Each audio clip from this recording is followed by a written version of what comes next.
If you're planning to buy Redmi's Note 10 Pro, keep watching this video till the end because here you're gonna know each and every small detail about this device. This is me, Epim Saurav. Welcome back to my channel. If you're new, subscribe, and without wasting any time, let's directly start the video. Now let's go ahead and open this box to see what all things we get inside this box. So first off, we have this designed by Redmi logo, and inside here I am guessing we would be getting a free TPU case with a matte back, and I can say that confidently because I've seen all those reviews. So this is the disadvantage of having this phone so late, but thanks to Xiaomi for their super slow flash sales and paperwork and a SIM ejector tool. That's what we get in the first compartment. Then second off, we have the phone, which let me remove the plastic first. I'm not gonna keep it aside and ask you all to wait. So there we have the phone, and this phone is of bronze color, so you can see the color looks good. Initial impressions, phone's not as heavy as I thought it would be, and it's quite comfortable to hold, not thick, but the camera, you can see the bump is quite thick here, but it's not that uncomfortable to hold. I mean, if I'm coming from K20 Pro, the only thing that I notice is the phone's screen size is a bit more bigger than K20 Pro. Rather than that, it's pretty same thickness wise and everything else so far. So I'm gonna quickly boot it up and keep it aside. There it is. Let me put on the case for now. There we go.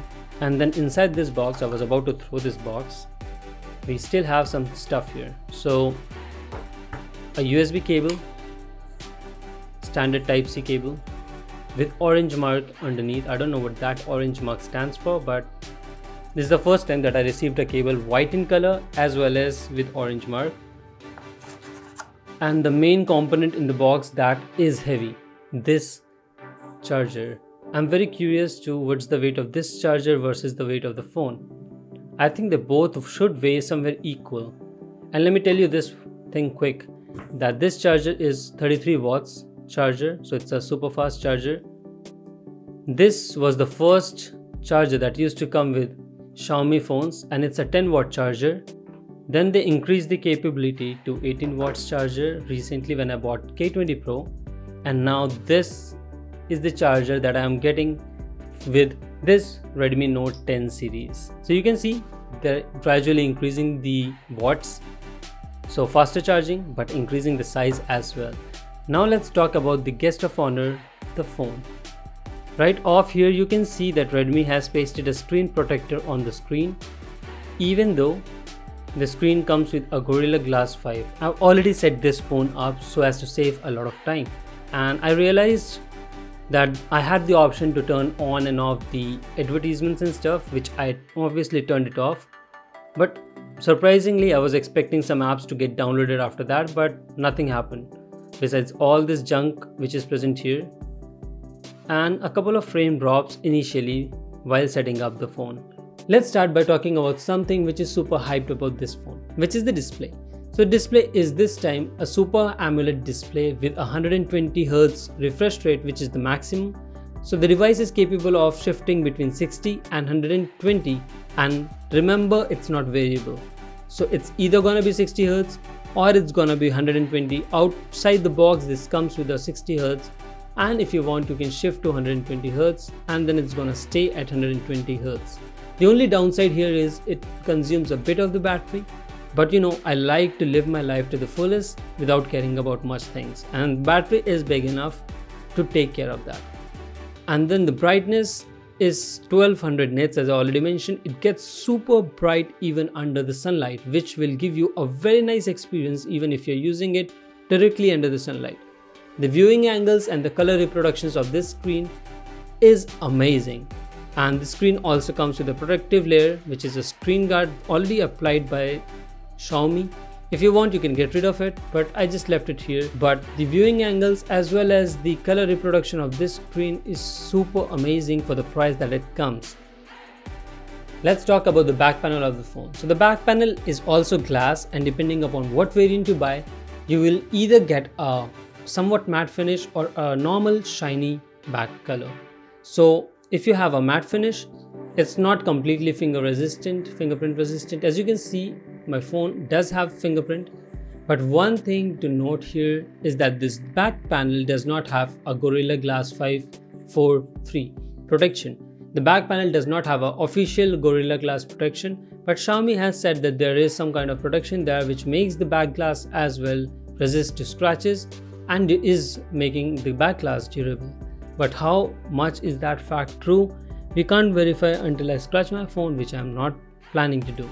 So if you are planning to use this phone and you want to save your back panel, slap on the case that comes in the box, which is also having a night matte finish, or you can buy another case from someone else. Top panel of the Redmi Note 10 Pro consists of a couple of things, which consists of an IR blaster, a secondary microphone, a speaker, as well as 3.5mm jack.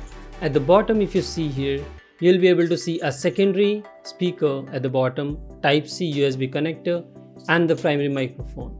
Talking about the left side of the phone, you only have a SIM ejector tool and nothing else. And talking about the right side, you have the volume rockers here as well as the power button, which has a fingerprint sensor embedded into it, which is super fast, like amazingly fast. And the buttons of the volume are also clickable and they make really nice noise. Now let's talk about the battery backup. So battery of Redmi Note 10 Pro is a 5000 mAh battery, which has a potential of delivering at least 6 hours of screen on time when used on 120Hz. And if you reduce it to 60Hz, you can add 2 more extra hours of screen on time maybe. But the charging time of this phone is super less. So it's gonna charge from 0 to 100 in just around 1 hour. And thanks to this 33-watt charger, which is super heavy and super big, which comes inside the box, as well as this charging cable Type-C, which is super thick, and the quality is so nice that you can easily recommend it to anyone who wants to buy a Type-C cable along with an adapter, which is a 33-watt adapter. Xiaomi is selling it for around 700 to 800 rupees on their website, I think around $10. Now let's talk about the cameras here. So Redmi Note 10 Pro comes with a 64 megapixel primary camera, which has a sensor of Samsung GW3 sensor. Then there is a 5 megapixel super macro lens, which doubles up as a 2x telephoto lens. Then 8 megapixel ultra wide camera, which has a field of view of 118 degrees, and 2 megapixel depth sensor for portrait mode. All the lenses present only has EIS and no lens has an optical image stabilization.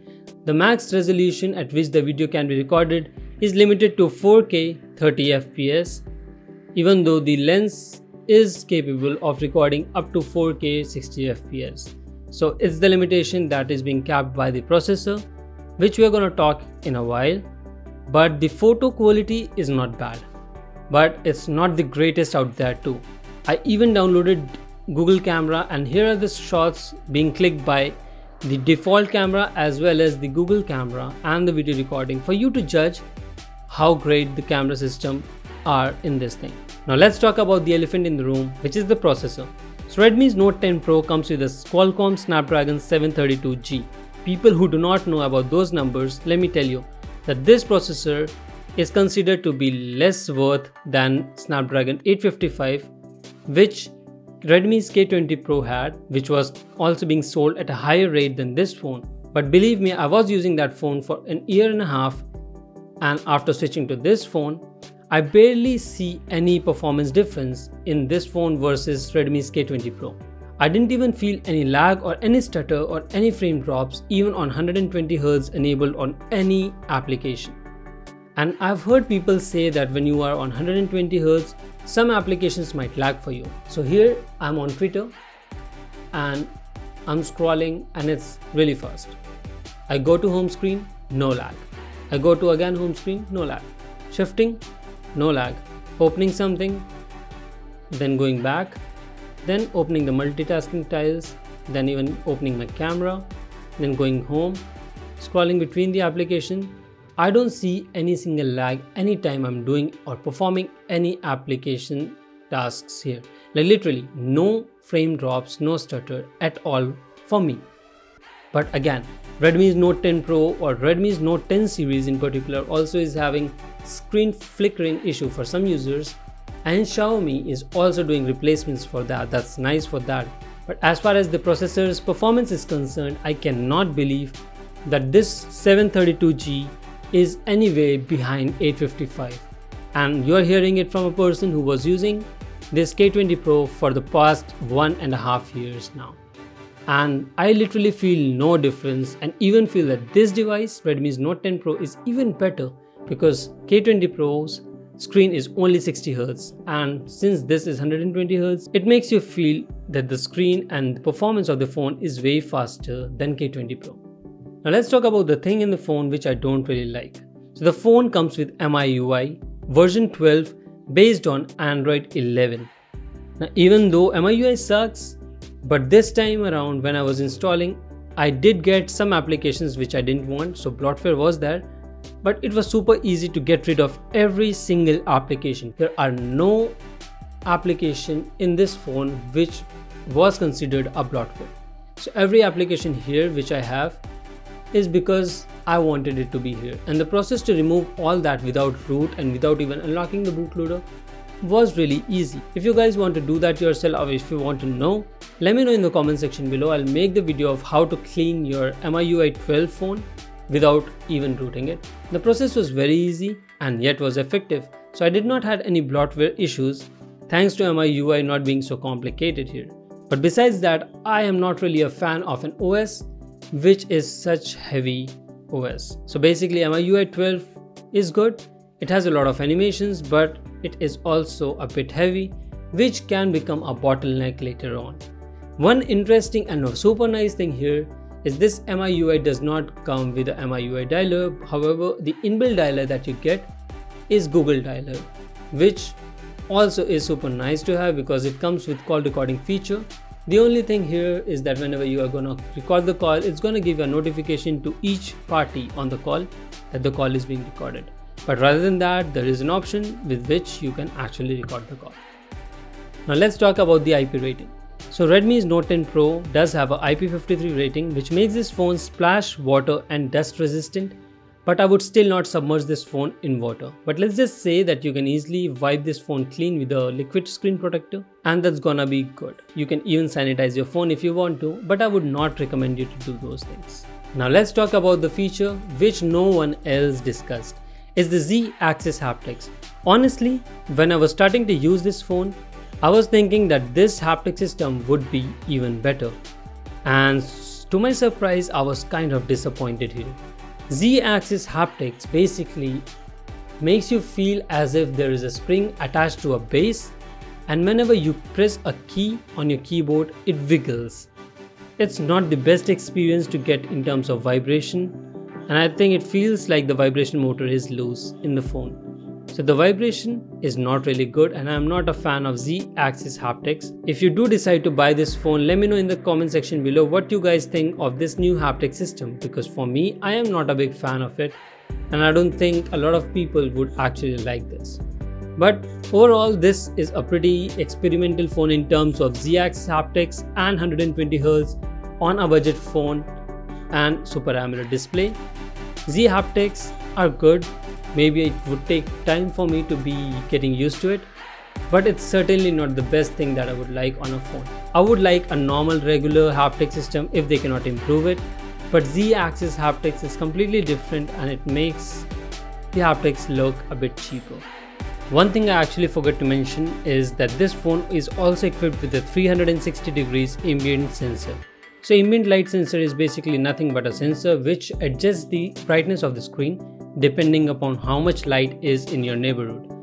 And 360 means that one sensor is right in the front, but the second sensor, which no one told in any of the videos on YouTube, if there is one that you saw, you can tag me there, but this black thing here is also the light sensor, ambient sensor. So if you're in an environment where there is brightness in the back as well as the front, then the screen's brightness will be maximum because that means that you are outside. But if you're in a place where the back is dark and the front is light up, it would adjust the brightness accordingly. So basically it's a system where it's going to use both the sensor values and maybe take an average out of them to determine the precise amount of brightness that you would require in that particular scenario. That's one thing that I forgot, so I'm shooting this video later on. So that wraps up today's video, and I hope you really enjoyed watching it. If you learned something new, don't forget to like the video, and if you want to stick to the channel to receive content like this every week, click on subscribe. If you want to buy this phone, I'll leave the link of the script in the description section below. Follow me on my social media, and if you have any questions, either ask me there or in the comment section below. I try to reply to each and every question as soon as possible. So this was me. I'll catch you guys in the next video. Until then, take care.